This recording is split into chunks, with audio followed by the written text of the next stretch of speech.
ಭಗವದ್ಗೀತೆ ಅಧ್ಯಾಯ 1 ಶ್ಲೋಕ 8 ಭವಾನ್ ಭೀಷ್ಮಶ್ಚ ಕರ್ಣಶ್ಚ ಕೃಪಶ್ಚ ಸಮಿತಿಂಜಯ ಅಶ್ವತ್ಥಾಮ ವಿಕರ್ಣಶ್ಚ ಸೌಮದತ್ತಿಸ್ತಥೈವ ಚ.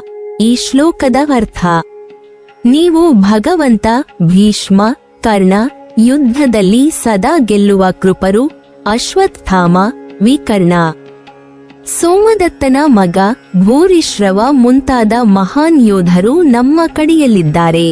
ನಮಗೋಸ್ಕರ ಪ್ರಾಣತ್ಯಾಗ ಮಾಡಲು ಸಿದ್ಧರಾದ ಅನೇಕ ವೀರರು ನಮ್ಮಲ್ಲಿದ್ದಾರೆ. ಇವರೆಲ್ಲರೂ ಅನೇಕ ಆಯುಧಗಳಿಂದ ಶಸ್ತ್ರಸಜ್ಜಿತರಾಗಿದ್ದಾರೆ ಮತ್ತು ಪ್ರತಿಯೊಬ್ಬರೂ ಯುದ್ಧದಲ್ಲಿ ನಿಪುಣರು ಎಂದು ಅರ್ಜುನನು ತನ್ನ ಕಡೆಯಲ್ಲಿದ್ದ ವೀರರನ್ನು ವರ್ಣಿಸುತ್ತಾನೆ. ಈ ಶ್ಲೋಕವು ಅರ್ಜುನನು ತನ್ನ ರಥದ ಮುಂದೆ ನಿಂತಿರುವ ಸೈನಿಕರನ್ನು, ವಿಶೇಷವಾಗಿ ಎದುರಾಳಿ ಕಡೆಯ ವೀರರನ್ನು ನೋಡಿ ಅವರ ಬಲವನ್ನು ಅರಿತು ಯುದ್ಧದ ವಿಪರೀತ ಪರಿಣಾಮಗಳ ಬಗ್ಗೆ ಚಿಂತಿಸಿ ತನ್ನ ಕರ್ತವ್ಯದ ಬಗ್ಗೆ ಗೊಂದಲಕ್ಕೊಳಗಾಗುವ ಸಂದರ್ಭದ ಒಂದು ಭಾಗವಾಗಿದೆ. ಇದರ ಭಾವಾರ್ಥವನ್ನು ನೋಡುವುದಾದರೆ, ಈ ಶ್ಲೋಕದಲ್ಲಿ ದುರ್ಯೋಧನನು ದ್ರೋಣಾಚಾರ್ಯರಿಗೆ ಮಾತನಾಡುತ್ತಾ ತನ್ನ ಕಡೆಯಲ್ಲಿರುವ ಮಹಾರಥಿಗಳನ್ನು, ವೀರಯೋಧರನ್ನು ಪಟ್ಟಿ ಮಾಡುತ್ತಾನೆ. ಇಲ್ಲಿ ಉಲ್ಲೇಖವಾಗುವ ಭೀಷ್ಮ, ಕರ್ಣ, ಕೃಪಾಚಾರ್ಯ, ಅಶ್ವತ್ಥಾಮ, ವಿಕರ್ಣ ಹಾಗೂ ಸೌಮದತ್ತನ ಪುತ್ರ ಭೂರಿಶ್ರವ ಇವರೆಲ್ಲರೂ ತಮ್ಮ ತಮ್ಮ ಶೌರ್ಯ, ಶಕ್ತಿ ಹಾಗೂ ಯುದ್ಧ ನಿಪುಣತೆಗೆ ಪ್ರಸಿದ್ಧರಾದವರು. ಭೀಷ್ಮರು ಕೌರವ ಪಾಂಡವರ 2 ವಂಶಗಳಿಗೆ ಪೂಜ್ಯರಾದ ಮಹಾವೀರ. ಇಚ್ಛಾಮರಣದ ವರ ಪಡೆದ ಅವರು ಯುದ್ಧ ಕೌಶಲ್ಯದಲ್ಲೂ ಅಪ್ರತಿಮರು. ಕರ್ಣನು ದಾನಶೂರ, ಮಹಾರಥಿ ಮತ್ತು ಅರ್ಜುನನ ಸಮಾನ ಶಕ್ತಿಯ ಯೋಧ. ಕೃಪಾಚಾರ್ಯರು ಯುದ್ಧದಲ್ಲಿ ಸದಾ ಜಯಶೀಲರಾದ ಗುರುಗಳು. ಅಶ್ವತ್ಥಾಮನು ದ್ರೋಣಾಚಾರ್ಯರ ಪುತ್ರನಾಗಿ ಅತೀವ ಶೂರ ಹಾಗೂ ಅಸ್ತ್ರವಿದ್ಯೆಯಲ್ಲಿ ಪರಿಣಿತ. ವಿಕರ್ಣನು ಧೃತರಾಷ್ಟ್ರನ ಪುತ್ರರಲ್ಲಿ ಧರ್ಮನಿಷ್ಠನಾಗಿ ಹೆಸರುವಾಸಿ. ಭೂರಿಶ್ರವನು ಶಸ್ತ್ರಸಜ್ಜಿತನಾಗಿ ಅಪ್ರತಿಹತ ಯೋಧನಾಗಿದ್ದನು. ಈ ಶ್ಲೋಕದ ಮೂಲಕ ಯುದ್ಧದ ಭೀಕರತೆಯ ಚಿತ್ರಣ ಸ್ಪಷ್ಟವಾಗುತ್ತದೆ. ಯುದ್ಧ ಕೇವಲ ಸಾಮಾನ್ಯ ಯೋಧರ ಮಧ್ಯೆ ನಡೆಯುವ ಸಂಘರ್ಷವಲ್ಲ, ಬದಲಾಗಿ ಮಹಾನ್, ಅನುಭವ ಸಂಪನ್ನ ಹಾಗೂ ಪರಾಕ್ರಮಿಗಳಾದ ವೀರರ ನಡುವೆ ನಡೆಯುವ ಮಹಾಯುದ್ಧ ಎಂಬ ಭಾವ ಮೂಡುತ್ತದೆ. ಇದರಿಂದ ಯುದ್ಧದಲ್ಲಿ ಸಂಭವಿಸಬಹುದಾದ ಅಪಾರ ರಕ್ತಪಾತ, ನಾಶ ಮತ್ತು ದುಃಖಗಳ ಬಗ್ಗೆ ಅರ್ಜುನನ ಮನಸ್ಸಿನಲ್ಲಿ ಆತಂಕ ಹೆಚ್ಚಾಗುತ್ತದೆ. ಅರ್ಜುನನು ತನ್ನ ಎದುರು ನಿಂತಿರುವವರನ್ನು ಶತ್ರುಗಳಾಗಿ ಮಾತ್ರ ನೋಡುವುದಿಲ್ಲ, ಅವರು ಅವನ ಬಂಧುಗಳು, ಗುರುಗಳು, ಪೂಜ್ಯ ಹಿರಿಯರು ಎಂಬ ಭಾವನೆಯು ಅವನ ಮನಸ್ಸಿನಲ್ಲಿ ಗಾಢವಾಗಿದೆ. ಈ ಶ್ಲೋಕದ ಹಿನ್ನೆಲೆಯನ್ನು ಗಮನಿಸಿದರೆ, ಯುದ್ಧದಲ್ಲಿ ಗೆಲುವು ದೊರೆತರೂ ಅದರ ಬೆಲೆ ಎಷ್ಟೊಂದು ಭೀಕರವಾಗಿರುತ್ತದೆ ಎಂಬ ಚಿಂತನೆ ಅರ್ಜುನನನ್ನು ಕಾಡತೊಡಗುತ್ತದೆ. ಇದೇ ಮುಂದಿನ ಶ್ಲೋಕಗಳಲ್ಲಿ ಅವನ ವಿಷಾದಕ್ಕೆ, ಬಾಣ ಗಾಂಡೀವವನ್ನು ಕೆಳಗಿಡುವ ನಿರ್ಧಾರಕ್ಕೆ ಕಾರಣವಾಗುತ್ತದೆ. ಅದು ಯುದ್ಧದ ಬಲ, ತೀವ್ರತೆ ಹಾಗೂ ಅದರ ನೈತಿಕ ಪರಿಣಾಮಗಳನ್ನು ಸೂಚಿಸುವ ಸಂಕೇತವಾಗಿದೆ. ಈ ಶ್ಲೋಕವು ಅರ್ಜುನನ ಮನಸ್ಸಿನಲ್ಲಿ ಮೂಡುತ್ತಿರುವ ಧರ್ಮ ಸಂಕಟದ ಆರಂಭಿಕ ಹಂತವನ್ನು ಪ್ರತಿಬಿಂಬಿಸುತ್ತದೆ. ಇಲ್ಲಿಂದಲೇ ಭಗವದ್ಗೀತೆಯ ಮಹಾನ್ ಉಪದೇಶಗಳಿಗೆ ಭೂಮಿಕೆ ಸಿದ್ಧವಾಗುತ್ತದೆ. ಈ ಶ್ಲೋಕವು ಮಾನವನ ಜೀವನದಲ್ಲಿಯೂ ಎದುರಾಗುವ ಸಂಘರ್ಷಗಳನ್ನು ಪ್ರತಿನಿಧಿಸುತ್ತದೆ. ಶಕ್ತಿ, ಸಾಮರ್ಥ್ಯ ಮತ್ತು ಬೆಂಬಲ ಇದ್ದರೂ ಧರ್ಮ ಮತ್ತು ಮಾನವೀಯತೆ ಎದುರು ನಿಂತಾಗ ಮನಸ್ಸು ಗೊಂದಲಕ್ಕೊಳಗಾಗುತ್ತದೆ. ಆ ಗೊಂದಲದಿಂದ ಹೊರಬರುವ ಮಾರ್ಗವನ್ನೇ ಮುಂದಿನ ಅಧ್ಯಾಯಗಳಲ್ಲಿ ಶ್ರೀಕೃಷ್ಣನು ಅರ್ಜುನನಿಗೆ, ಹಾಗೆಯೇ ಸಮಸ್ತ ಮಾನವ ಕುಲಕ್ಕೆ ಭಗವದ್ಗೀತೆಯ ರೂಪದಲ್ಲಿ ನೀಡುತ್ತಾನೆ. ಪ್ರತಿ ಬಾರಿಯೂ ನಾವೇ ಸರಿ ಎಂದು ಭಾವಿಸುವ ಮನೋಭಾವನೆ ಮಾನವನನ್ನು ಒಳಗಿನಿಂದಲೇ ಕುಗ್ಗಿಸುವ ಶಕ್ತಿಯಾಗಿದೆ. ಈ ಅಹಂಕಾರವು ಹೊರಗೆ ಆತ್ಮವಿಶ್ವಾಸದಂತೆ ಕಾಣಿಸಿದರೂ ಒಳಗೆ ಕಲಿಯುವ ಬಾಗಿಲುಗಳನ್ನು ಮುಚ್ಚುತ್ತದೆ. ನನಗೆಲ್ಲ ಗೊತ್ತಿದೆ, ನಾನು ತೆಗೆದುಕೊಂಡ ನಿರ್ಧಾರವೇ ಅಂತಿಮ ಎಂಬ ಭಾವನೆ ಬಂದ ಕ್ಷಣದಿಂದಲೇ ವ್ಯಕ್ತಿಯ ಬೆಳವಣಿಗೆ ನಿಂತು ಹೋಗುತ್ತದೆ. ಜೀವನವೆಂಬುದು ಎಂದಿಗೂ ನಮ್ಮ ಯೋಜನೆಗಳಂತೆ ನಡೆಯುವ ಯಂತ್ರವಲ್ಲ, ಅದು ತಿರುವುಗಳಿಂದ ತುಂಬಿದ ಪಯಣ. ಆ ತಿರುವುಗಳಲ್ಲಿ ನಾವು ನಮ್ಮ ನಿರ್ಧಾರಗಳನ್ನು ಮರುಪರಿಶೀಲಿಸದೆ ಮುಂದೆ ಹೋದರೆ ತಪ್ಪುಗಳೇ ನಮ್ಮ ಮಾರ್ಗದರ್ಶಕರಾಗಿ ಬಿಡುತ್ತವೆ. ಆದರೆ ನಾವು ತಪ್ಪುಗಳನ್ನೇ ಒಪ್ಪಿಕೊಳ್ಳದಿದ್ದರೆ ಅವುಗಳಿಂದ ಪಾಠ ಪಡೆಯುವ ಅವಕಾಶವನ್ನೇ ಕಳೆದುಕೊಳ್ಳುತ್ತೇವೆ. ಈ ವಿಚಾರವನ್ನು ಮಹಾಭಾರತದ ದುರ್ಯೋಧನನ ಜೀವನ ಅತ್ಯಂತ ಸ್ಪಷ್ಟವಾಗಿ ನಮಗೆ ತೋರಿಸುತ್ತದೆ. ದುರ್ಯೋಧನ ಅಜ್ಞಾನಿಯಲ್ಲ. ಅವನಿಗೆ ಧರ್ಮ ಏನು ಅಧರ್ಮ ಏನು ಎಂಬುದರ ಸಂಪೂರ್ಣ ಅರಿವು ಇತ್ತು. ಅದಕ್ಕಾಗಿಯೇ ಅವನು ಹೇಳುತ್ತಾನೆ, ಜಾನಾಮಿ ಧರ್ಮಂನ ಚ ಮೇ ಪ್ರವೃತ್ತಿ. ಧರ್ಮ ಗೊತ್ತಿದ್ದರೂ ಅದನ್ನು ಅನುಸರಿಸುವ ಮನಸ್ಸಿಲ್ಲ ಎಂಬುದು ಅವನ ಸ್ವಂತ ಒಪ್ಪಿಗೆ. ಆದರೆ ಈ ಒಪ್ಪಿಗೆಯಲ್ಲಿಯೂ ಆತ್ಮವಿಮರ್ಶೆಯಿಲ್ಲ, ಪಶ್ಚಾತ್ತಾಪವಿಲ್ಲ. ಅದು ಕೇವಲ ತನ್ನ ಅಸಹಾಯಕತೆಯನ್ನು ಸಮರ್ಥಿಸಿಕೊಳ್ಳುವ ವಾಕ್ಯ ಮಾತ್ರ. ನಾನು ಹಾಗೆಯೇ ಇರುವೆ, ನನ್ನ ನಿರ್ಧಾರವೇ ಸರಿ ಎಂಬ ಹಠ ಅವನ ಮನಸ್ಸಿನಲ್ಲಿ ಗಟ್ಟಿಯಾಗಿ ನೆಲೆಸಿತ್ತು. ಇದೇ ಹಠವೇ ಅವನ ಪತನಕ್ಕೆ ಬೀಜ ಬಿತ್ತಿತು. ದುರ್ಯೋಧನನಿಗೆ ಜೀವನ ಅನೇಕ ಬಾರಿ ಎಚ್ಚರಿಕೆ ನೀಡಿತು. ವಿದುರನ ಉಪದೇಶಗಳು, ಭೀಷ್ಮ ಮತ್ತು ದ್ರೋಣರ ಮೌನವೇದನೆ, ಕೃಷ್ಣನ ಶಾಂತಿದೂತಿಕೆ ಇವೆಲ್ಲವೂ ಅವನಿಗೆ ತನ್ನ ನಿರ್ಧಾರಗಳನ್ನು ಪ್ರಶ್ನಿಸಿಕೊಳ್ಳುವ ಅವಕಾಶಗಳಾಗಿದ್ದವು. ಆದರೆ ಅವನು ಯಾವತ್ತೂ ತನ್ನೊಳಗೆ ನಾನು ತಪ್ಪಾಗಿರಬಹುದೇ ಎಂಬ ಪ್ರಶ್ನೆಯನ್ನು ಕೇಳಿಕೊಳ್ಳಲಿಲ್ಲ. ತನ್ನ ಅಹಂಕಾರವನ್ನು ರಕ್ಷಿಸಿಕೊಳ್ಳಲು ಸತ್ಯವನ್ನೇ ತಳ್ಳಿಹಾಕಿದ. ಪ್ರತಿ ಬಾರಿಯೂ ತನ್ನ ನಿರ್ಧಾರಗಳನ್ನು ಸಮರ್ಥಿಸಿಕೊಳ್ಳುವುದರಲ್ಲಿ ಅವನು ಇಷ್ಟು ಮುಳುಗಿದ್ದನು. ಜೀವನ ಅವನಿಗೆ ಕಲಿಸಬೇಕಾದ ಪಾಠಗಳು ಅವನಿಗೆ ತಲುಪಲೇ ಇಲ್ಲ. ವಾಸ್ತವದಲ್ಲಿ ಆತ್ಮವಿಮರ್ಶೆ ಎಂಬುದು ದುರ್ಬಲತೆಯ ಲಕ್ಷಣವಲ್ಲ, ಅದು ಧೈರ್ಯದ ಗುರುತು. ತನ್ನ ತಪ್ಪುಗಳನ್ನು ಒಪ್ಪಿಕೊಳ್ಳುವ ಧೈರ್ಯವಿರುವ ವ್ಯಕ್ತಿಯೇ ಮುಂದಿನ ದಿನಗಳಲ್ಲಿ ಉತ್ತಮ ನಿರ್ಧಾರಗಳನ್ನು ತೆಗೆದುಕೊಳ್ಳಲು ಸಾಧ್ಯವಾಗುತ್ತದೆ. ದುರ್ಯೋಧನನಲ್ಲಿ ಈ ಗುಣ ಇರಲಿಲ್ಲ. ಅವನು ತನ್ನ ತಪ್ಪುಗಳನ್ನು ಒಪ್ಪಿಕೊಳ್ಳುವ ಬದಲು ಅವುಗಳನ್ನು ವಿಧಿಯ ಮೇಲೆ, ದೇವರ ಮೇಲೆ, ಪರಿಸ್ಥಿತಿಗಳ ಮೇಲೆ ಹಾಕಿಬಿಟ್ಟ. ಆದರೆ ಜೀವನದಲ್ಲಿ ನಾವು ಮಾಡುವ ಪ್ರತಿಯೊಂದು ಆಯ್ಕೆಯೂ ನಮ್ಮದೇ ಜವಾಬ್ದಾರಿ. ಅದನ್ನು ಒಪ್ಪಿಕೊಳ್ಳದ ಕ್ಷಣದಿಂದಲೇ ನಾವು ಬೆಳವಣಿಗೆಯನ್ನು ಕಳೆದುಕೊಳ್ಳುತ್ತೇವೆ. ನಮ್ಮ ದೈನಂದಿನ ಜೀವನದಲ್ಲಿಯೂ ದುರ್ಯೋಧನನ ಪ್ರತಿಬಿಂಬವನ್ನು ಕಾಣಬಹುದು. ಕುಟುಂಬದಲ್ಲಿ, ಕೆಲಸದ ಸ್ಥಳದಲ್ಲಿ, ಸಂಬಂಧಗಳಲ್ಲಿ ನಾನೇ ಸರಿ ಎನ್ನುವ ಹಠ ಅಂತರಗಳನ್ನು ಹುಟ್ಟಿಸುತ್ತದೆ. ಇತರರ ಮಾತುಗಳನ್ನು ಕೇಳದೆ, ಭಿನ್ನ ಅಭಿಪ್ರಾಯಗಳನ್ನು ತಿರಸ್ಕರಿಸಿದರೆ ಸಂಬಂಧಗಳು ಬಿರುಕು ಬೀಳುತ್ತವೆ. ದುರ್ಯೋಧನನು ಪಾಂಡವರನ್ನು ಕಳೆದುಕೊಂಡಷ್ಟೇ ಅಲ್ಲ, ತನ್ನ ಸುತ್ತಲಿನ ಜಾಣಮತಿಗಳನ್ನು ದೂರ ಮಾಡಿಕೊಂಡ. ಆತ್ಮವಿಮರ್ಶೆಯ ಕೊರತೆಯೇ ಅವನನ್ನು ಒಂಟಿಯಾಗಿಸಿತು. ಜೀವನದಲ್ಲಿ ಯಶಸ್ಸು ಎಂದರೆ ಎಂದಿಗೂ ತಪ್ಪು ಮಾಡದೇ ಇರುವುದಲ್ಲ, ತಪ್ಪುಗಳನ್ನು ಒಪ್ಪಿಕೊಂಡು ಅವುಗಳಿಂದ ಕಲಿಯುವ ಮನೋಭಾವನೆ ಹೊಂದಿರುವುದೇ ನಿಜವಾದ ಜ್ಞಾನ. ದುರ್ಯೋಧನನ ದುರಂತವೇನೆಂದರೆ ಅವನು ಧರ್ಮವನ್ನು ತಿಳಿದಿದ್ದರೂ ವಿನಮ್ರತೆಯನ್ನು ಕಲಿಯಲಿಲ್ಲ. ನಾನು ತಪ್ಪಾಗಿರಬಹುದು ಎಂಬ ಒಪ್ಪಿಗೆಯೇ ಅವನಲ್ಲಿ ಹುಟ್ಟಲಿಲ್ಲ. ಅಹಂಕಾರದಿಂದ ವಿನಮ್ರತೆಯ ಕಡೆಗೆ ಸಾಗುವ ಬಾಗಿಲು ಅವನಿಗೆ ಮುಚ್ಚಿಕೊಂಡೇ ಉಳಿಯಿತು.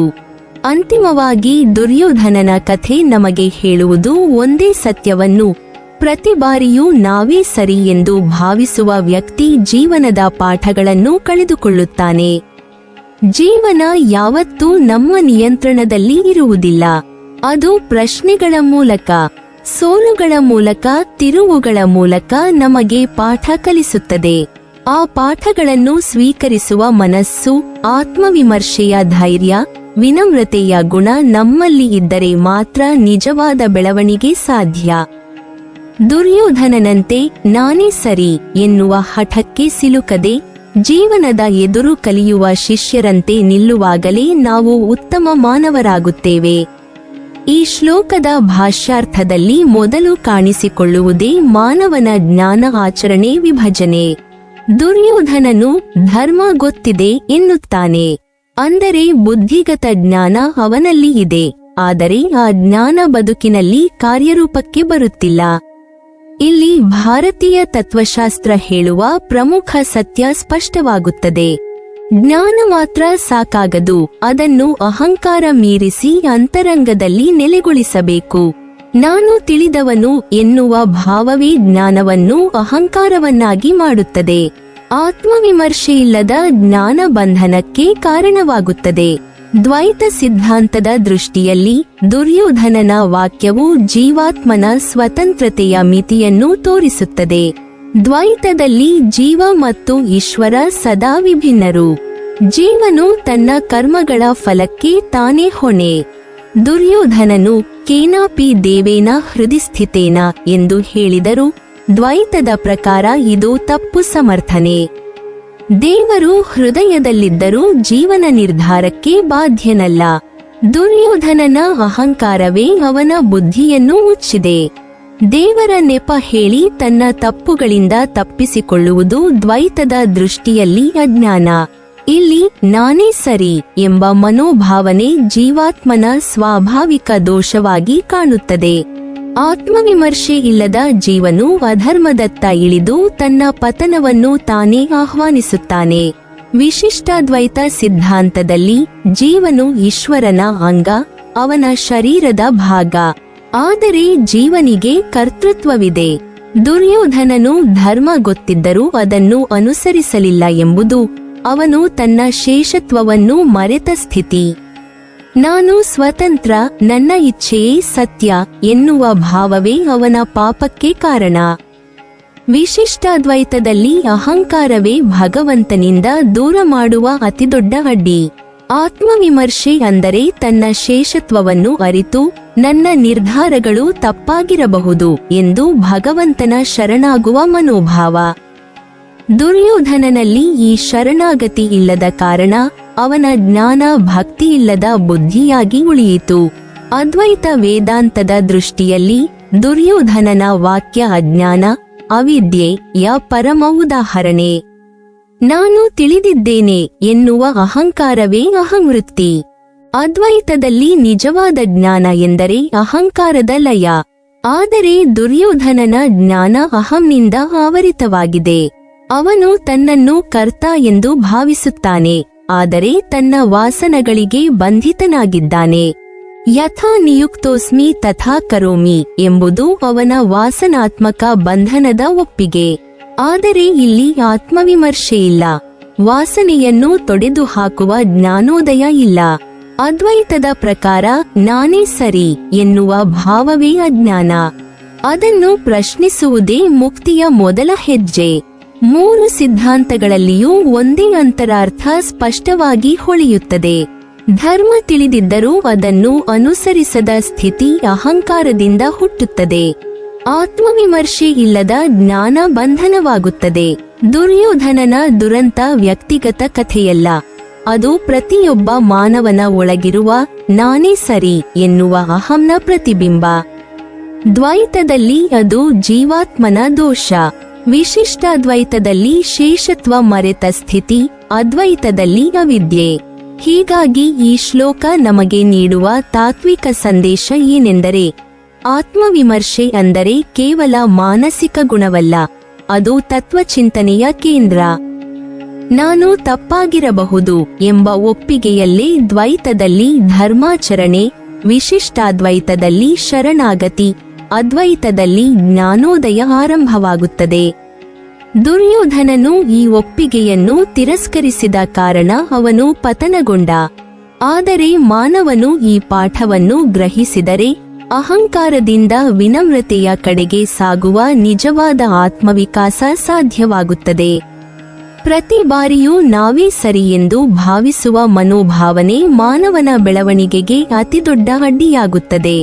ನನಗೆಲ್ಲ ಗೊತ್ತಿದೆ, ನಾನು ಮಾಡಿದ ನಿರ್ಧಾರವೇ ಸರಿಯಾಗಿದೆ ಎಂಬ ಅಹಂಕಾರವು ನಮ್ಮನ್ನು ಜೀವನದಿಂದ ಕಲಿಯುವ ಅವಕಾಶದಿಂದ ದೂರ ಮಾಡುತ್ತದೆ.